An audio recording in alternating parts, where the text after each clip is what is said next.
What's happening? Of course, you know it's your boy B High Radio shouting. Hey, man, I got an 8-time legend stepping off in the building, a friend and family member to the show in this thing. DJ Cutthroat, what's good with it, boss? B High, what's good, my brother? Man, feeling good, feeling yes, great. Sir. Now, I mean, Kutt, first of all, man, appreciate you pulling up on the play of this thing, man. I appreciate you having me, B High. You know. So I want to give you your flowers now. You've been doing your thing for years. Thank you, man. The platforms continuing to grow, and I'm just blessed to have an opportunity to finally sit down in the seat. I mean, you've been peeking around in the background a few times on a few of these interviews, and you know you're supposed to been came and sat down in this thing. But you know it's gonna happen when it's supposed to happen. Exactly. Now, I mean, first off, man, I know you doing big things in the nightlife in the city as well, man. Can you break that down to me? Well, you know, I always been in the nightlife since I started my DJ career. You know, I've been DJing since high school. I think I was probably one of the last DJs to catch that real Buckhead era. You know, I hopped out there like 05, 06. But, yeah.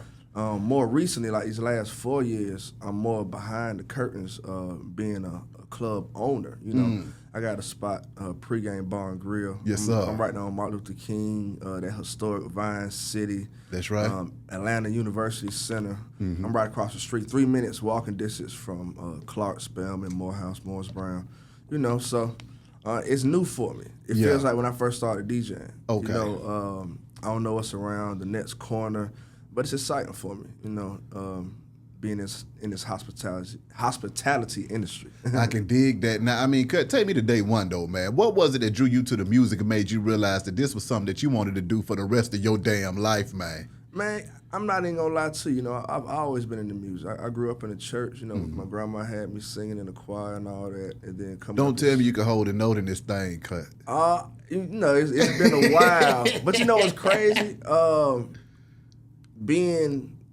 Having that bass, it makes it where, you know, you might not be able to sing like Luther Vandross, but you can always know if you on tune or in key. Yeah. You know what's going on. But you know, after the choir, you know what I'm saying, I always coming up like I play instruments. Like I started playing saxophone when I was like in the 3rd grade. My God. You know what I'm saying? So I always had that musical background. I could read music, write music, you know, all that scales and chords. And then, you know, I was in a band in high school, like most of the music people is, and especially coming out of Atlanta. Exactly. The band was big. Come on now. I mean, when it came to DJing, though, man, I mean, what made you pick up them turntables? So, it's crazy, man. Like, one of my first jobs was Peppermint Music in Greenbrier Mall. You know what I'm saying? One of those last traditional mom and pop record stores. And I had built an enormous CD collection working there, you know. We ain't gonna say how I built the CD collection. I already know. We built the CD collection, man. Shit crazy. Shouts out to my boy Rico. He was my manager. What up, though, Rick? Yeah. Rico and Hotel used to come through there. But so I built this huge CD collection. So I wasn't the DJ in the hood, you know what I'm saying? But when everybody had a party or a barbecue, they knew I had CDs. So he used to call me, like, bring your CD, bro, and, you know what I'm saying, swap CDs, but, you know, play the music, you know what I'm saying? So I ain't even look at myself as a DJ, but, you know, I had the CDs back then. But then my manager, Darrell, a.k.a. DJ Sonar, shouts out to him. Yes, sir. He was an actual DJ. So he kind of introduced me to the DJ lifestyle. And I'll never forget my junior year in high school, Westlake High School, 2005. The seniors that was graduating that year was having a graduation party, and they were like, hey, bro, you know, like, we need a DJ. Like, you might as well really go find some real equipment, you know what I'm saying? Like, you've been sweeping out the CDs for a few years now. Like, it's your time to shine. Exactly. So, I went back to my manager, DJ Sonar, Darrell. I was like, bro, they want me to do a real party. Can I had already bought the CDJs and the mixer, and this back when this shit was so expensive. I remember. These young niggas so lucky with the digital program. Come on now. Nigga was spending like $600 per CD turntable, then like another $6 on the mixer. So I had already spent out on that, so I had that, but I didn't have no speakers per se. You know, so I'm just practicing at the house. So he was like, you can borrow my speakers, you know what I'm saying, and do your thing. Yeah. And, you know, DJ that, killed that, rocked it, and Sonar never asked for the speakers, but he was like, run, go now. Come on. You got the momentum. Exactly. You know what I'm saying? So I definitely owe some gratitude to Big Homie, because, you know, if it wasn't for him, I might not be where I was at now. You know what I'm saying? Talk about where them turntables took you though, man, because them things took you from Atlanta all the way overseas to Cutthroat. I mean, break that down to me when you realize that, hold up now, I was starting to party, but now I'm over here dealing with all different cultures with this thing at the same time. Nah, definitely. You know, I definitely had, still, and it's forming a long and prosperous career, but, you know, from the beginning, like my first artist was DJ Yola. Ain't gonna let up. Yeah. You know what I'm saying? Sound like we both like 16, 17, you know what I'm saying, when that popped off. And from there, you know what I'm saying, went to J Money, you know what I'm saying? And I started doing like Slick Puller and, you know what I'm saying, kind of dabbed into Jeezy for the first time through that introduction. Then hopped back to Roscoe Dash, and that was when it really got crazy. Talk to me, man. You know what I'm saying? When I got with Roscoe Dash, and we got on that international top tier level, because, you know, like Roscoe don't really get his flowers, but in that time when he was dropping like that first all the way turned up, you know what I'm saying, with Soulja Boy, like that took us to Spring Bling. Damn. You know what I'm saying? Like being a younger dude and seeing Spring Bling on TV like your whole life growing up, and you actually making it to that. And the only thing they didn't even do Spring, that might be one of the last Spring Bling. Yeah. Like, I was on stage with Soulja Boy, Roscoe Dash, and you know what I'm saying, we down there in Florida, and you know, that's when you knew it was like, oh, this is another level. Break down those times though, when it came to rocking those crowds. What were some of the biggest shows that you did that made you say, man, this shit's crazy, man, and those experiences, share them with me? Oh, well, you know, it's crazy because when I first started DJing, you know, I was reading all these books about setting goals for yourself, and you should, you know what I'm saying, set a goal that seems almost unattainable. Facts. But, you know, work towards it. So I had set the goal of being Young Jeezy's DJ like the first time I decided I wanted to be a DJ. And I was like, if I reach it there, then I feel satisfied. Like I completed my career as, you know what I'm saying, being a DJ. And it actually happened, you know what I'm saying? Yeah. So, like, we was on tour for the Seen It All tour. This when he dropped the Seen It All record with Jay-Z. Yeah. And it was actually at the New York stop of the tour at the Barclays in Brooklyn. And Jeezy funny because, like, whenever he got something big, he don't even tell you. He just spring it on you. Because he don't really like you. He don't like the risk of somebody spoiling the surprise. Exactly. You know what I'm saying? So, I don't blame him. So we in New York, and then like he was like, yeah, it's gonna be a big night. You ready? I'm like, I'm ready. Whatever. So you know what I'm saying? We're in the dressing room, and like Jay-Z and Beyonce walk in. I'm like, oh shit. It's like Jay-Z and Beyonce. Like, Yeah. You know what I'm saying? I done been with the biggest, so I don't really get starstruck. But it was like, But that's still Jay-Z and goddamn like, Beyonce, I want sir. a picture so bad. I was like, I can't ask for a picture though. Like Jeezy be super bad. Like, Yeah. So yeah, I held my composure. But you know, we did the show. Jay came out, did Seen It All with him, and then it was like, you know, that's about the biggest he get. Yeah. Come on. You know, it ain't really too many moments, you know what I'm saying, bigger than that. But like my whole experience with Jeezy was amazing. You know what I'm saying? I thank God for it. You know what I'm saying? It was really an experience.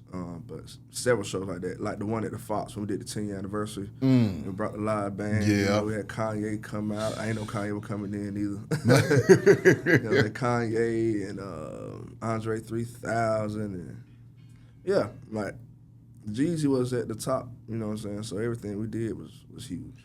As a record breaker, though, as well, man, what were some of your favorite artists to work with and push careers that you saw blow up and you was thinking to yourself, they came to you with that CD in that hand saying, Kutt, please play this for me. And you put the magic touch on that thing. That's thinking, though, they were worldwide in here, man. Break that down. Man, I would have to say some of those artists would be like, man, I remember with Esco. I remember my cousin, Garris Soul Perp. Perp introduced me to DJ Esco, and Esco introduced me to Future. At the time, they was getting ready to pop off with the Dirty Sprite, and you know what I'm saying, he let me hear watch this, and I knew it from there. I'm like, oh, this is different. And then me and my brother, Big Plug, we was just really taking off with the I Love My Plug brand with getting the content putting on the YouTube, doing the viral videos for the artists that really can't afford real videos. So Roscoe had called us to the studio to do the Watch This video. Was it Watch This? Yeah, it was Watch This. So we did the first viral video for Watch This in the studio. I think it was over at 10th Street Studio right there across from 6 Feet Under, if I'm not mistaken. Did that video, put that out, millions of views. Then we came right back and did Tony Montana. And then as soon as we did that, that's when they got the deal. No, I take that back. We did Rats too. We did a viral video for Rats. You know what I'm saying? So that's really how, and you know what I'm saying, like, I really got my face out there was because my brother Big Plug was behind that camera. Yeah. And we was really getting that content and putting it out and co-branding with these different artists. Because not only them, like, same thing with Rich Homie Quan. Like, I remember we was there the first show Rich Homie Quan had when he dropped the mixtape at Crucial. And, you know, he don't even really know how big the situation is yet. And it's kind of mind-blowing for him because we in the truck interviewing him. Then we go inside, and these folks word for word. Like Jeezy, like it's only a few artists I've seen that, you know, they got showing them folk word for word. Exactly. You know what I'm saying? I mean, can you speak on those artists at those humble beginnings too, man? I mean, what was it like working with them, and then any changes that you noticed along their career and how the industry impacted them moving forward? I ain't gonna lie about it. All of them super humble in the beginning.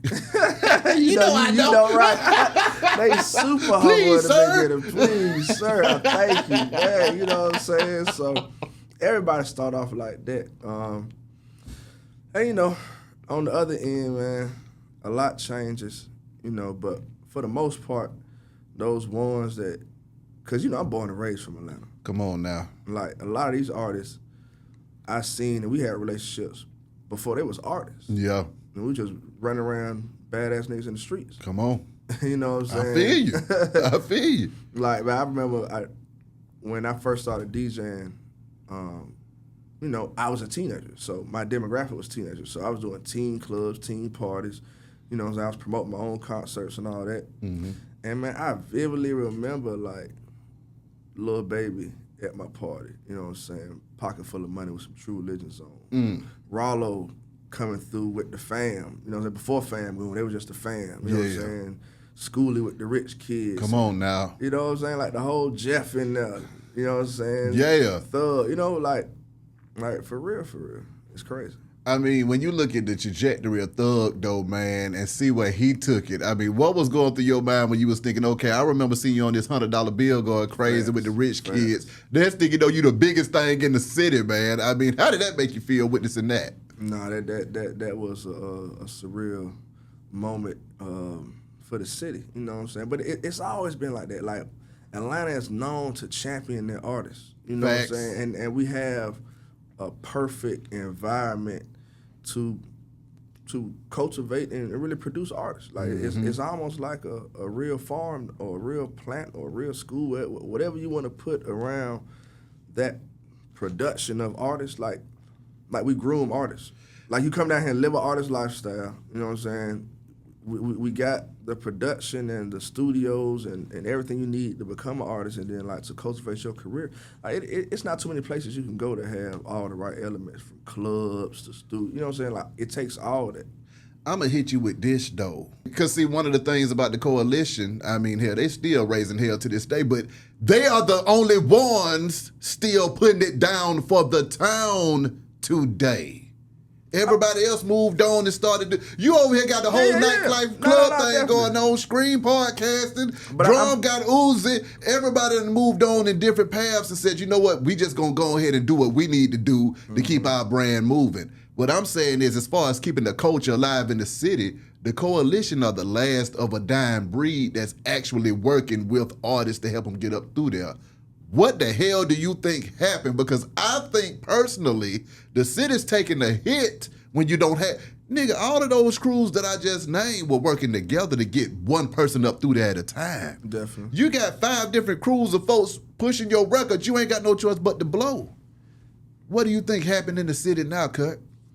To comment and rebuttal on the first statement. Come on with it. I think these entities still exist.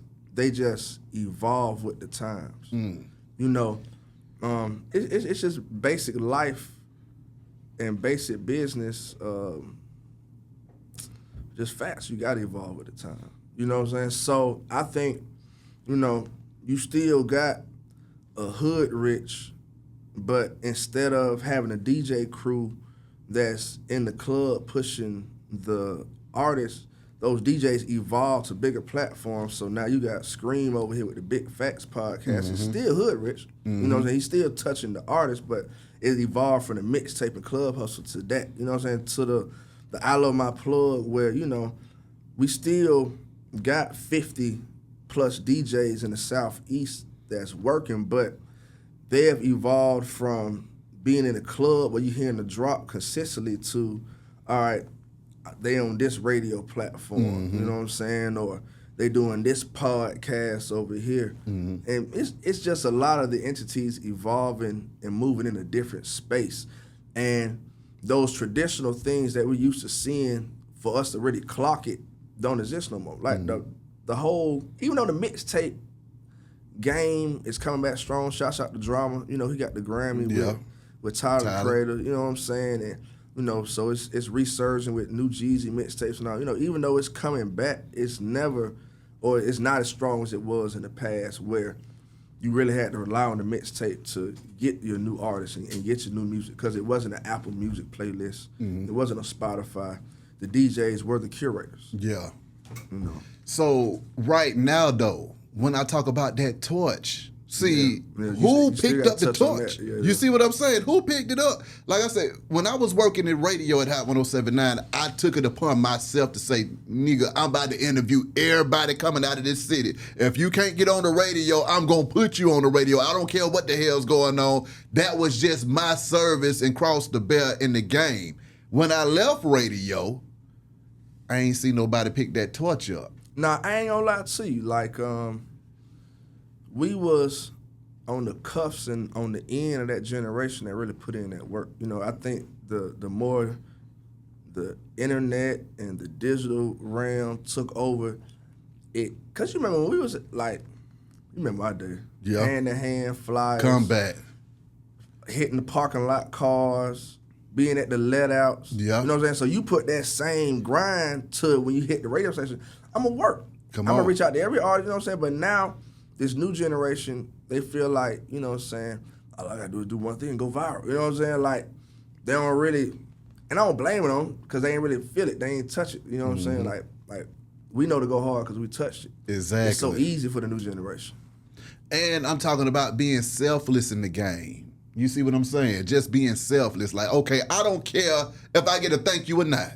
Fact. This is what I'm doing out here. See, I think a lot of DJs and folks just got burnt out, okay? After you done been selfless and pushed everybody up through there and folks don't even know what the hell's going on, I think folks are like, you know what? Y'all can have it. No, I'm about to go over here and do my thing in this thing. That's why, so I feel I was blessed because, me and my brothers with I Love My Plug and the other DJs, that's the plug DJs, like, so we really figured out how to monetize the situation. A lot of these people that's moving and working in the industry, you know what I'm saying, they struggle to figure out how to monetize. Come on. The worst feeling in the world, and I know because I've been there. Come on. Is when you the hottest shit in the city. Come on. But their money not coming in. And the money ain't hot. Like it's hot. You know what I'm saying? I work with artists. They got the biggest record in the city. It's in every club going crazy. It's on the radio. But guess what?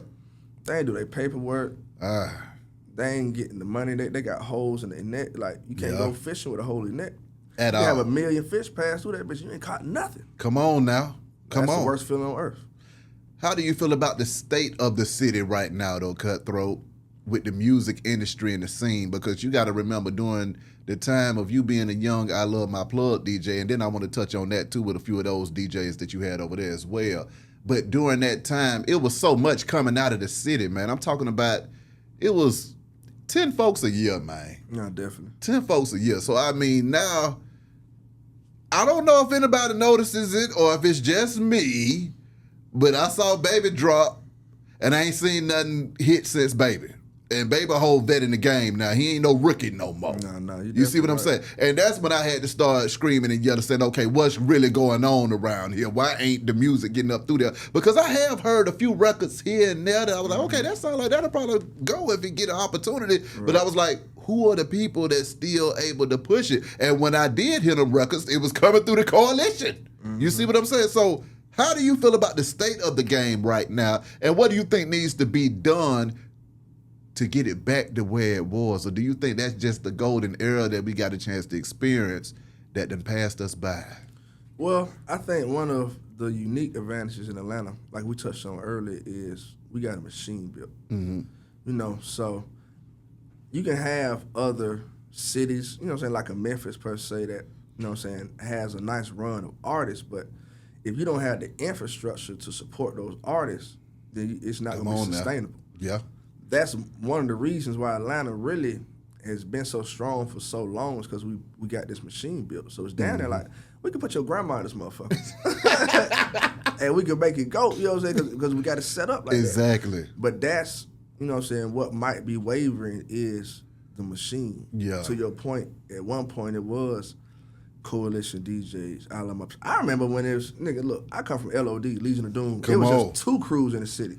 Usually the Super Friends. Come on. Doing all the Sadiddy shit at Kaya and all that, you know what I'm saying? Or you was Legion of Doom in the hood. Come on. Doing the goddamn strip clubs and after hours. Exactly. Me, X, Funky. Yeah. Motherfucking X-rated. Like, we all come from that. You know what I'm saying? So, like, what we was just speaking on, I've seen this circle, you know what I'm saying, evolve a few times. Yeah. I saw it when it was everybody was Legion of Doom. Yeah. Then, you know what I'm saying, that evolved into I Love My Plug and Hood Rich and Coalition, you know what I'm saying, and all this, and now it's, you know what I'm saying, so it's the same shit, just a different toilet.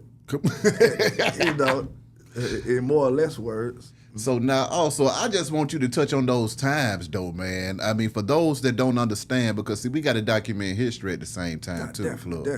So, I mean, during those times in those ATL streets, what was it like for you being a part and in the middle of all of those movements, documenting all of that content? Also, where's the documentary at to go along with the content that you got too? Man, you know what's crazy? We actually got a few that's in the vault that we never released because we were still trying to figure out the most efficient way to monetize the situation. Because also understand, like, we was in a real crazy time period where we was coming out of CDs. Come on.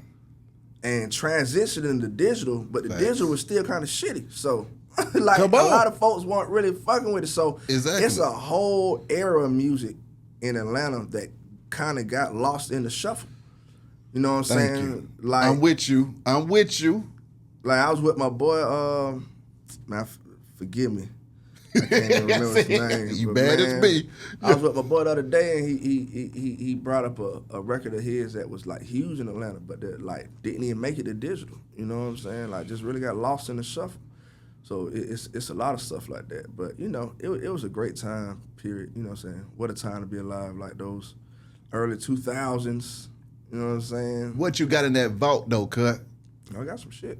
Talk to me, man. Nah, we putting it together. You know what I'm saying? That's one thing I'm thankful for, too, that I didn't just, you know what I'm saying, release everything. We didn't just throw everything out there because, you know what I'm saying, like, we got a future documentary that we ain't released. You know what I'm saying? That the trailer been out for over 10 years.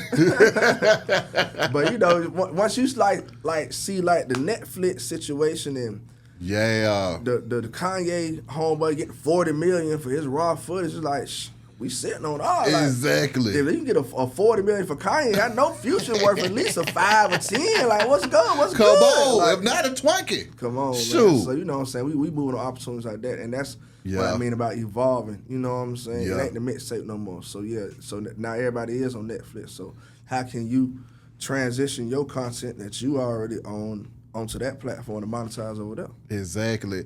I mean, when you think about pre-game, man, and what y'all bringing to nightlife in this city, man, what has that been like for you getting the party started and keeping the party going, though, Kutt? Man, like I said, owning the club is completely different from promoting and DJing and partying in the club. So it's like a eyes wide open experience being on the back end of the curtain. but I love it. You know, so I love a challenge. Yeah. You know, I love being in an urban community per se. You know what I'm saying? Being around our people. You know, it comes with its challenges, but you know what I'm saying? It's also rewarding knowing that you can bring commerce, you can bring jobs, you can bring good press to a community that doesn't have a lot of that going on. Exactly. And it's exciting to see Atlanta flip over. Come on. I'm on a street where I can remember it wasn't no corporations. At all. But, you know what I'm saying, maybe McDonald's at the end of the street, but now it's Walmart. Business. Chick-fil-A. Yeah.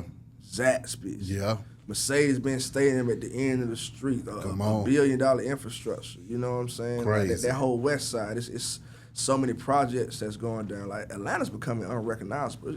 That's real. It's not a bad thing. You know what I'm saying? Of course, you want to, you know what I'm saying, see the some of the old stuff stick around, but like what it's developing into is definitely exciting.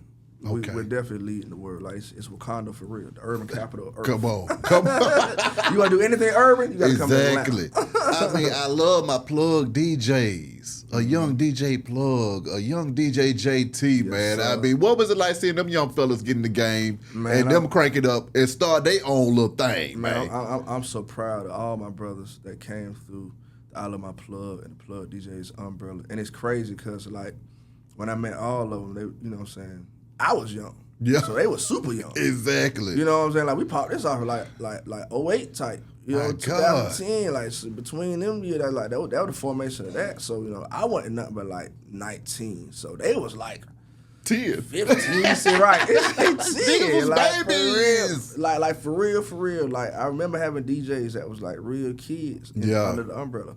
You know what I'm saying? But JT and Plug, you know what I'm saying? I saw myself with them. Like, they was out there. You know what I'm saying? Like, just as much as I did for them, they did for me. Come on You now. know what I'm saying? Like, those DJs are the A&R of the streets. Come on. You know what I'm saying? And for me to have a team of DJs to work alongside of me to help push the brand, they was A&Rs and leading me to the hot artists. Come on. I didn't know Rich Homie Quan first.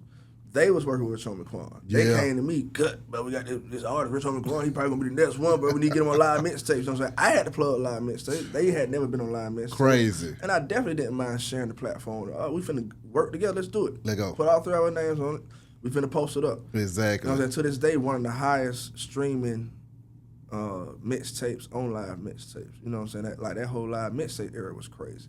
Like before Apple Music, before Spotify, when that was the plug to get the new music. Come on. You know what I'm saying? Like that DJ Esco and Future run on there was like ridiculous. Come on. I mean, Spins and Tank was a mug Come too. on, man. Spins, man. That's one of my day ones. Like I remember me and Spins DJing Thirsty Thursday for the colleges down here, you know what I'm saying, on Simpson at the little club right there. Mm-hmm. Like, all the way back to Marietta when we used to DJ back and forth at Texano. Yeah. You know what I'm saying?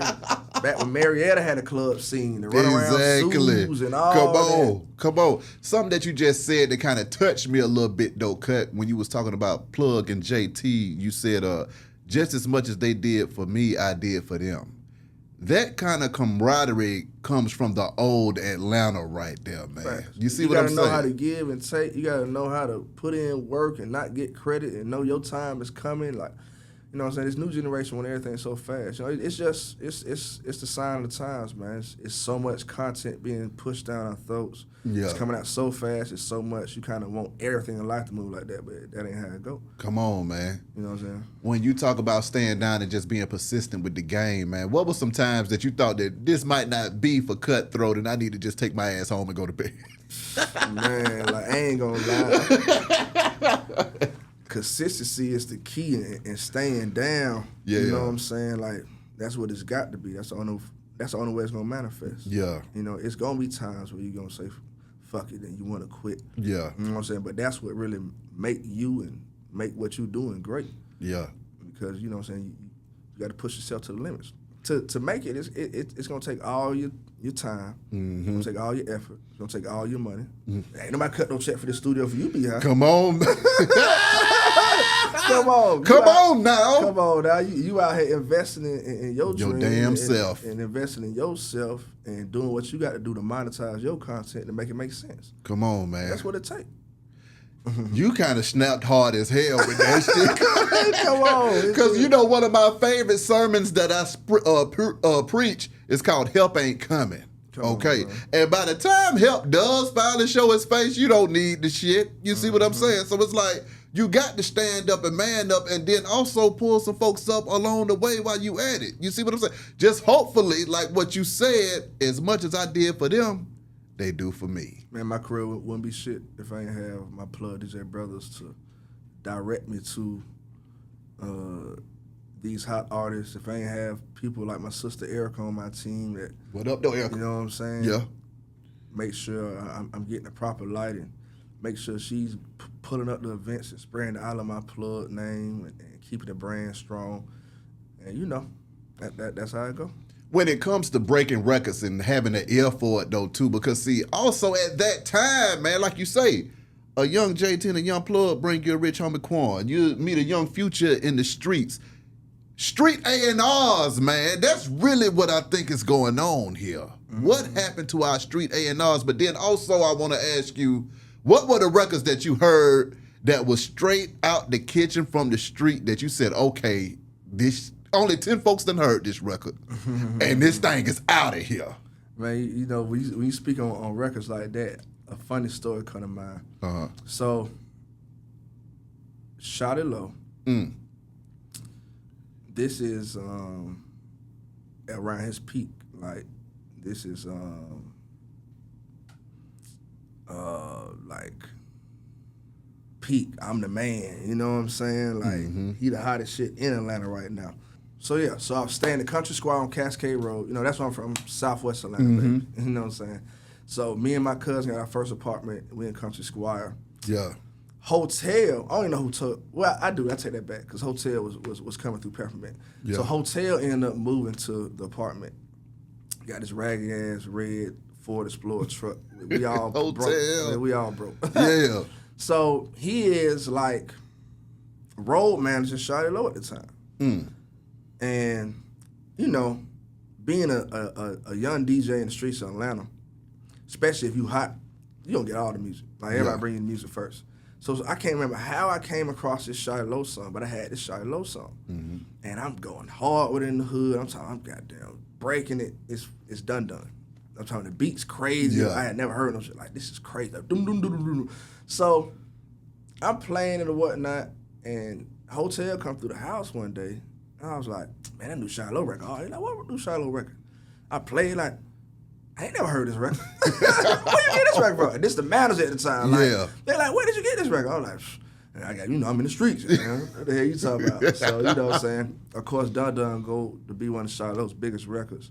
That might have been Born Immaculate. I don't know who produced it. Probably him or maybe Monte. I don't know. Yeah. But it was a great record. But, you know, I ain't gonna lie, like, that's how Atlanta moved. I can't tell you how many of the biggest hits I got because I was DJing in a strip club or DJing in the after hours. The dancers, man. The dancers are A&Rs just like, man, look, man. I can remember being in my first strip club, Dream Girls. Yeah.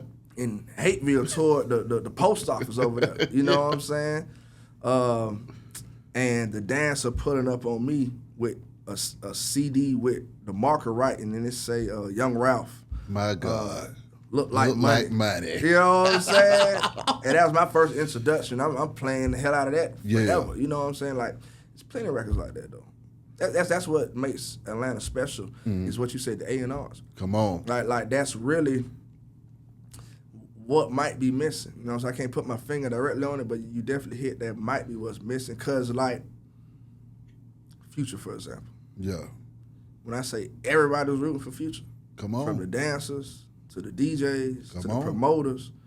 But it take that to pop artists off. Yeah. Same thing with the Jeezy. You know what I'm saying? Yeah. Like BMF, like all those would catch, like, imagine how strong it is when you got an artist, but you got 100+ people that'll pull up at any spur of the time in a club, ask to play the artist's music, and spend hella money and make a movie every time. Come on. Why wouldn't I keep playing this record? You know what I'm saying? Like, the vibe is crazy. Like, I'm damn sure gonna play this Jeezy. The same thing happened with Rich Homie Quan. I remember My brother called me on the phone. He said, "Hey man, it's some nigga named Rich Homie Quan, and he's just going crazy." Like that was a special time. That was one of them times where when he dropped that mix, I remember like folks was really just hitting play on that in the club. Come on. Song for song. That's crazy. Like they able to do that. You know what I'm saying, every now and then. Like that was a special time. How do you feel when you look back on those times too, and then understanding the role that you played in helping to make Atlanta what it is today? You see what I'm saying here? You know, it took men such as yourself to lay the smack down for the city to become the melting pot that it is today, man. So, I mean, how do you feel about your role and position that you played in the thing? And did you even know that you was playing that role at that time? Man, first of all, I definitely feel blessed, you know what I'm saying? I definitely thank God every day for the life that he bestowed on me and being able to do what I did and continue to do what I do and be in the position that I'm in. And, you know, it feels good, you know what I'm saying? Like when a young DJ or, you know what I'm saying, somebody pull up on you like, "Oh, you Cutthroat? Oh, legend." Like, come on. Like, it's shit. Just, you know what I'm saying? It feels good, you know, but I'm just getting started. I ain't gonna lie to you. I got a lot of big plans. Like, I want to do a lot of big things. And pre-game, I ain't gonna lie. You know what I'm saying? That's been my focus for the last 4 years. You know what I'm saying? As soon as I get that where I want it, you know what I'm saying? I ain't gonna lie. I'm putting both feet back in the music game. Like, that's right. Signing artists. Like, cutting budgets. Like, yeah. I ain't gonna lie. My first few years, I had to figure out what was going on, and I built my name. That's how I go, though. But now, we know exactly what's going on. Exactly. We know exactly what to do. Mm-hmm. On the music side of things, though, Kutt, you ain't never been scared to put out no records either, man. So, I mean, break that down. I ain't gonna lie, man. Like, I really pay attention. I soak up the game. I'm a sponge, you know what I'm saying? And I seen it. Like, I saw when Drama first started Gangsta Grills. Yeah. When he was making it a compilation. Then he got with T.I. and he got with Jeezy and turns it to a real brand. And then I remember he was the biggest DJ in the world. Mm-hmm. You know what I'm saying? But then, what you don't even realize, what folks don't realize, that was before Khaled. Mm. So I watched Khaled come in. I'm like, how is Khaled gonna outdo Drama? Like, he can't kill him on the mixtape game. Yeah. I was like, oh shit, this nigga just made his own record. Yeah.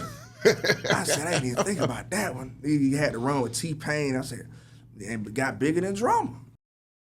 So I ain't gonna lie, my whole career, like even when I was young, I was like, shit, man, I'm gonna fuck around and be like Khaled mixed with Soulja Boy. Like, then when I was young, you know, I was like, man, I be a young DJ with the swag. I'm just start dropping these records. You know what I'm saying? So I just started. I did what Khaled and Drama did. I just kind of mixed it together. And I started getting with the artists that I can touch. Yeah. I might not be able to be a Khaled and get T-Pain. Shit, I can goddamn get Shotty Low. Come on now. Get J Money. Come on. I can call Schoolie. He gonna fuck with me. Exactly. So I said, I'm gonna be the Khaled of Atlanta. You know what I'm saying? So I just started putting the records together, and you know what I'm saying? That's when I started learning the publishing, distribution game, and like, man, niggas, I've been dropping my mixtapes on distribution with iTunes and Apple, you know what I'm saying, since Rich Kids, like 2010. Yeah. Like all the Roscoe dad, like, I was figuring that shit out. Come on. I was like, man, these niggas making money somehow. Let me figure this shit out. Exactly. So I was figuring that shit out. You know what I'm saying? Where you think the game's going now, though, Cutthroat? Like I said, Atlanta got a great machine built. It's not doing nothing but getting bigger and stronger.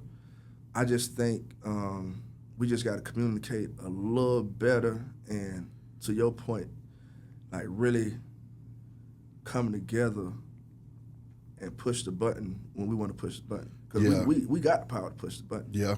You know what I'm saying? We got enough built where if we focus our energy, efforts, time, money on something, like it's almost like when Kendrick Lamar was coming out of LA. Like, you remember when Kendrick was coming out of LA? Like, LA didn't have an artist for so long, and like everybody got behind it. Like, exactly. You know what I'm saying? Like, we can do that whenever we want. We used to do that all the time, okay? What do you think happened between the record breakers then to where the record breakers ain't communicating with each other saying, hey, man, it's time to go on this record? Well, I ain't gonna lie. With the digital space, the record breakers, we still important now. Yeah. You know what I'm saying? Like, don't get it fucked up. You can't think you finna get booked in this club or this venue and your record not spinning in that club or venue. Facts. And the nigga that's spinning the record in that club is the DJ. You know what I'm Exactly. saying? So as far as that tour aspect, yeah, well, you have to fuck the DJ forever. You know Come what I'm on saying? now. Until they just get rid of all of us and it just be automated playing it. Exactly. You know what I'm saying? I don't see that coming. But